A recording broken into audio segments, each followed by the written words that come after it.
going on. Joining me right now to talk about all of it, Democratic Congressman from Florida, Jared Moskowitz. It's good to see you, Congressman. Thanks for coming in. Let's start there with this new reporting from the Wall Street Journal and Biden showing signs of slowing and slipping behind closed doors.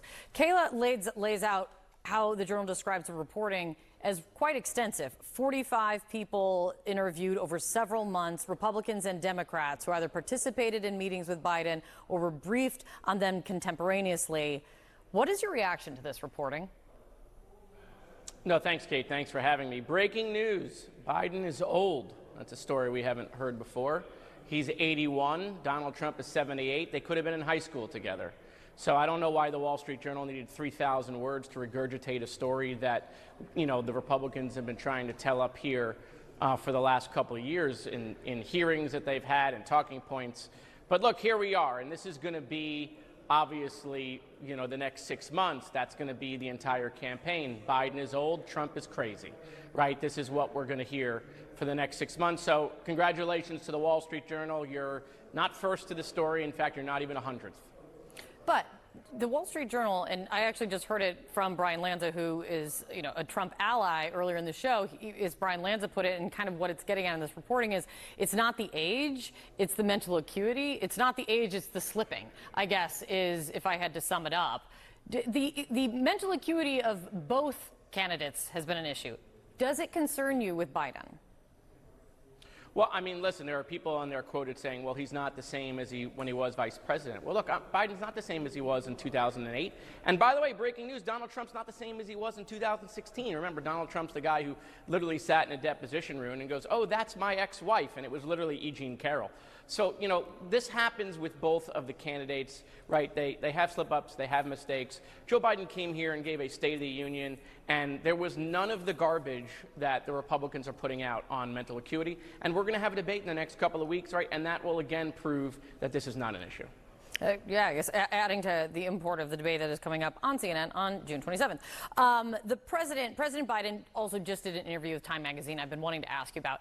In it, he left the door open as to whether Israeli forces have committed crimes against humanity, committed war crimes during their ongoing campaign in Gaza, telling the magazine it's quote unquote uncertain whether the IDF has violated international law. You've been highly critical of the ICC. You were just one of 42 House Dems to vote to sanction the ICC just yesterday. Biden's saying he's uncertain if Israel's committed war crimes. Do you agree with him? Well, listen, I'm sure there'll be all sorts of investigations, both internally and externally, whether some soldiers may have done things that were improper. Lord knows, right? Little self-reflection for a second. The United States also had issues like that in both Iraq in Afghanistan, where soldiers did things that were inappropriate. So if there are those things, they should be investigated, right, and they should be dealt with. The ICC thing is outrageous, okay? They have no jurisdiction over Israel. They had no jurisdiction over Syria. In fact, the ICC specifically said, well, the reason why we didn't go after Assad for war crimes and we didn't issue a warrant after he killed 300,000 civilians with chemical weapons, by the way, gassing them, is because we don't have jurisdiction. Well, they don't have jurisdiction here with Israel, but now we have a made-up rule, right? It's magical. All of a sudden, they gave themselves jurisdiction when they don't have any. So that's why it was critical that we passed this bill yesterday on a bipartisan basis.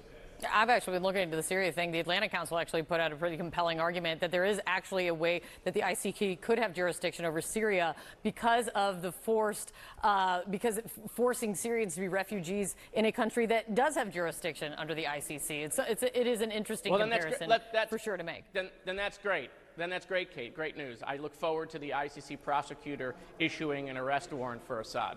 Yeah, it is an interesting point to make. Biden also was asked during this interview about criticism of Netanyahu, some suggesting that he might be prolonging the war for his own political survival. Here's the quote from Biden, Congressman. Biden saying, I'm not going to comment on that. There is every reason for people to draw that conclusion. Do you draw that conclusion? Well, look, I'm not here to defend Netanyahu. I think there is some evidence that you could draw that conclusion. But at the same time, I think in the latest phase of the war, the reason why it's been going on the last couple of months when we could have gotten to a pause is because Hamas has refused to agree to a ceasefire in exchange for hostages. Now there's a new deal on the table, right? We're again waiting for Hamas to agree to the ceasefire proposed by both President Biden and agreed to by the Israelis, which would get us a ceasefire in exchange for hostages. And so, I think there's a little bit of evidence that obviously the current government would like to stay in place as long as possible. And when they get out of the war, right, there's going to be elections. That's common sense. But I think the reason why the last couple of months, the reason why the Israelis are in Rafah right now is because Hamas has refused to agree to a ceasefire in release for the hostages. Hearing President Biden say that, though, especially when there's already tension between him and Netanyahu, that is what's so striking to me. Border policy. President Biden does a go-it-alone strategy with his executive order. It just goes into place. It has divided Republicans, to sum up their reaction, too little, too late. It's divided Democrats on this. Progressive Democrats saying it's going way too far. The ACLU saying they're going to take Biden to court on it. You have been quite critical of the Biden administration's approach at the border in the past. What do you think about this executive order? Well, look, I think Democrats in general, and I've said this before, right, we were late to the table on wanting to come to a solution. But then we did come to the table. We got to a solution with our Republican Senate colleagues, right? Langford, a Republican conservative senator, put forward the most conservative immigration bill. And Donald Trump said, kill it and blame me. That was the direct quote. Don't pass it. I need it during an election. I need it as an election issue and blame me. These are direct quotes from Donald Trump. So that bill disappeared. And so now Biden is doing it by EO, going it alone.